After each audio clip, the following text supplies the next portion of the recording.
Welcome back to part 4 of this series. Today we're completing Schedule 1. Schedule 1 has two major sections. Part 1 is additional income. Part 2 is adjustments to income.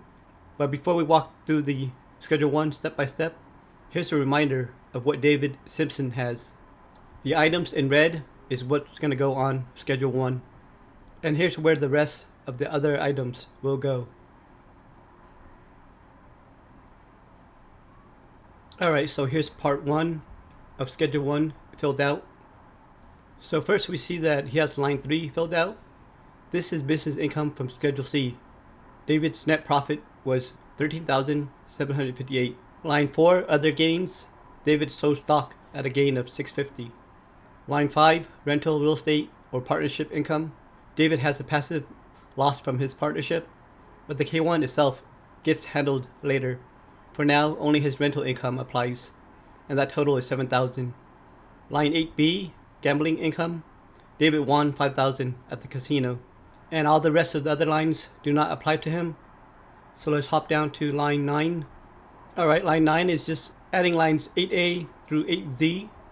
So for line 9, he only has gambling winnings of $5,000. Line 10 is the total of everything that David has, from line 3, line 4, plus line 5, plus the gambling winning of $5,000.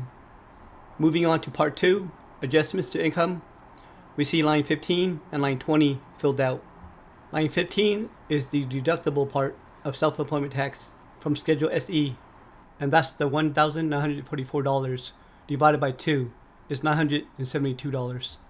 So David gets a deduction here of $972. Line 20, IRA deduction. David contributed $3,000 to his traditional IRA, so line 20 is $3,000, and everything else does not apply to David. So the total for line 26 is $3,972.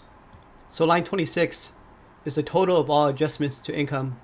These are special deductions that reduce your income before the IRS calculates your AGI. The lower your AGI, the more tax benefits and credits you qualify for. Now you can see how Schedule 1 fits into David's return, and how both his additional income and his adjustments flow into the Form 1040. In the next video, we will move on to Schedule 2, where we enter the $1,944 of self-employment we've already calculated on Schedule SE, and see how Schedule 2 handles all additional taxes before they flow into the main Form 1040.